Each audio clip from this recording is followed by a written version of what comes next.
الحمد للہ رب العالمین والصلاة والسلام علی سید المرسلین اما بعد فاعوذ باللہ من الشیطان الرجیم بسم اللہ الرحمن الرحیم۔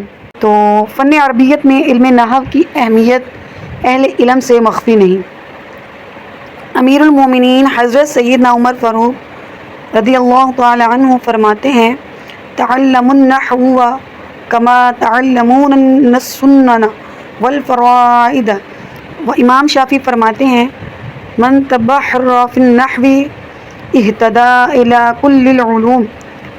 تو آج میں آپ سب کے ساتھ خلاصۃ النحو کا مقدمہ اور کچھ اسباق پیش کروں گی، اور ان کے ساتھ ہی ان کے تمارین جو ہے وہ حل کرواؤں گی انشاءاللہ عز و جل۔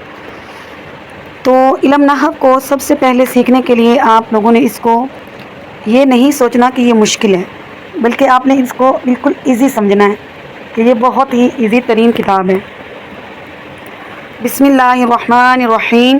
سب سے پہلے ہم علم نحو کی تعریف، کیونکہ کوئی بھی علم جس کو ہم حاصل کرنا چاہتے ہیں جب تک اس کی تعریف، اس کا علم نہیں ہوگا، تعارف اس کا نہیں جانیں گے، تب تک ہم اس کو حاصل نہیں کر سکتے۔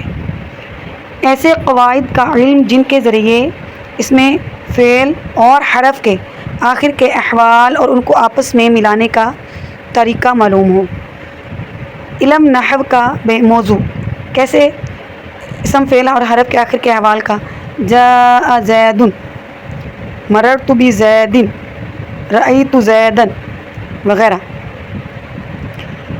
تو علم نحو کا موضوع جو ہے وہ کلمہ اور کلام ہے۔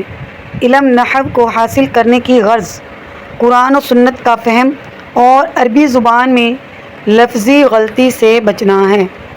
تسمیہ اور وجہ۔ تسمیہ کہتے ہیں کہ نام اور نام رکھنے کی وجہ۔ نحو کا ایک معنی، طریقہ اور مثل ہے۔ چونکہ اس علم کو جاننے والا عرب کے طریقے پر اور انہی کی مثل کلام کرتا ہے، اس لیے اسے علم النحو کہتے ہیں۔ نمبر 2، اس علم میں کلمہ کے اعراب سے بحث کی جاتی ہے، اس لیے اسے علم الاعراب بھی کہتے ہیں۔ مرتبہ علم نحو، یعنی کہ اس علم کو کب حاصل کرنا چاہیے۔ علم نحو صرف علم صرف کے بعد اور علم بلاغت وغیرہ سے پہلے حاصل کرنا چاہیے۔ علم نحو کا حکم کیا ہے؟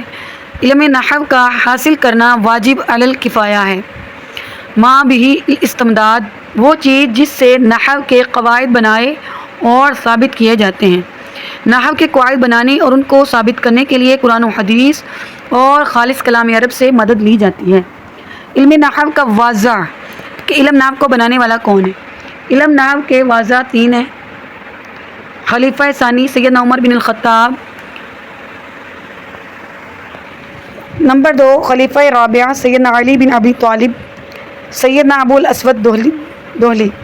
مشہور نحات، اس علم کے مشہور آئمہ اور ماہرین سیبویہ، خلیل، یونس، اخفش، قطرب، مازنی، زجاج، ابن قسان، صرافی، فارسی، ابن جنی، ان کو بصرین یعنی یہ بصرہ سے تعلق رکھتے تھے۔ کسائی، مبرد، فرع، ثعلب اور محمد امبراری، ان کو کوفین یعنی یہ کوفہ سے تعلق رکھتے تھے۔ اچھا جی، ہم سب سے پہلے جانتے ہیں کہ قرینہ کیا چیز ہوتی ہے۔ قرینہ وہ چیز کہلاتی ہے جو بغیر وضع کے، یعنی کسی نے اس کو بنایا نہ ہو، اس کے بنانے کے بغیر کسی شے پر دلالت کرے۔ جیسے اکل الکمثرى یحییٰ، اس میں کمثرہ یعنی یحییٰ نے کھجور کھائی۔ کمثرہ کا از قبیل مأکول یعنی کھانے سے ہے، اور یحییٰ کا از قبیل یعنی اکلا ہونا پر اس بات پر دلالت کرتا ہے کہ یحییٰ جو ہے فاعل ہے اور کمثرہ مفعول بھی ہے جس پہ کام ہو رہا ہے۔ اسی طرح اگر ہم کہیں ضربت الفتى الحبلى کہ حمل والی نے لڑکے کو مارا، تو یہاں پہ فعل کا مؤنث ہونا اس بات پر دلالت کرتا ہے کہ فاعل جو ہے یعنی کام کرنے والی حبلہ ہے اور مفعول فتح ہے۔ یعنی پہلی مثال میں معنی کے ذریعے ہم قرینہ جانیں گے کہ یحییٰ اور کمثرہ کا معنی کیا ہے، پھر ہمیں پتہ چلے گا کہ یحییٰ فاعل بن رہا ہے اور کمثرہ جو ہے مفعول بن رہا ہے، جبکہ حبلہ اور فتح میں لفظ کے ذریعے جانے گے. حبلہ کا لفظ ہوتا ہے استعمال کیا جاتا ہے حاملہ عورت کے لیے اور فتح لڑکے کے لیے. تو پہلی مثال کو قرینہ معنویہ اور دوسری مثال میں قرینہ لفظیہ ہے. اب ہم آتے ہیں اپنی اصطلاحات. ایک زبر، ایک زیر اور ایک پیش کو حرکت اور ان تینوں حرکات کو حرکات ثلاثہ کہتے ہیں. جس حرف پر کوئی حرکت ہو اسے متحرک کہتے ہیں. نمبر 2، 2 زبر، 2 زیر اور 2 پیش کو تنوین کہتے ہیں اور جس حرف پر تنوین ہو اسے منون کہتے ہیں. نمبر 3، 1 یا 2 زبر کو فتحہ، 1 یا 2 زیر کو کسرہ اور 1 یا 2 پیش کو ضمہ کہتے ہیں. جس حرف پر فتح ہو اسے مفتوح، جس حرف پر کسرہ ہو اسے مکسور اور جس حرف پر ضمہ ہو اسے مضموم کہتے ہیں. نمبر 4، الف سے یا تک کے تمام حروف کو حروف تہجی اور حروف الہجا کہتے ہیں. نمبر 5، الف، واو اور یا کو حروف علت اور باقی حروف کو حروف صحیحہ کہتے ہیں. نمبر 6، اس علامت کو جزم، سکون اور جس پر سکون ہو اسے ساکن کہتے ہیں. نمبر 7، جس الف پر کوئی حرکت یا سکون آ جائے الف پر تو اسے حمزہ پڑھیں گے، الف نہیں پڑھیں گے. الف زبر آ نہیں کہیں گے، حمزہ زبر آ، حمزہ زیر ای، حمزہ پیش او. نمبر 8، جو حمزہ زائدہ وصل کی صورت میں گر جائے اسے حمزہ وصلیہ اور جو نہ گرے اسے حمزہ قطعیہ اور جو حمزہ زائد نہ ہو اسے حمزہ اصلیہ کہتے ہیں. نمبر 9، الف لام کو حرف تعریف اور حرف تنوین کو حرف تنکیر کہتے ہیں. یہ آپ لوگوں نے نا اچھے سے یاد رکھ لینی جتنی بھی اصطلاحات ضروری ہیں کیونکہ یہ ہمیں آگے چل کر بہت کام آئیں گی، بہت زیادہ. نمبر 10، 14 حروف ہیں. حق کا خوف عجب غم ہے، یعنی ح، قاف، کاف، کا، الف، خا، واو، فا، عین، جیم، با، غین، میم، ہا، یا.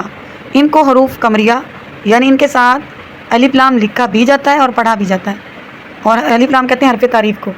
اور حروف قمریہ کے علاوہ باقی جتنے بھی حروف ہیں وہ حروف شمسیہ کہلاتے ہیں. نمبر 11، جب ایسے لفظ پر الف لام داخل ہو یعنی حرف تعریف جس کا پہلا حرف شمسی ہو، الشمس، تو الف لام کو اس حرف میں مدغم یعنی ادغام کر کے پڑھیں گے. لام کا تلفظ القمر، تو القمر میں ال جو ہے لام پڑھنے میں آ رہا ہے، شمس میں لام پڑھنے میں نہیں آ رہا. تو امید ہے کہ یہ یہاں تک جو ہے ہمارا لیکچر بڑے اچھے سے سمجھ آیا ہوگا انشاءاللہ الکریم. کل ہم اپنا سبق نمبر 1 اور اس کی تمارین شروع کریں گے. اگر آپ میرے چینل پر نئے ہیں تو چینل کو سبسکرائب کرنا نہ بھولیے تاکہ انشاءاللہ خلاصۃ النحو کے ساتھ ساتھ درس نظامی کی تمام کتب کا یہاں پہ ہم مطالعہ کروائیں گے. امید ہے کہ آپ کو یہ لیکچر اچھا لگا ہوگا. اللہ حافظ، دعا میں یاد رکھیے.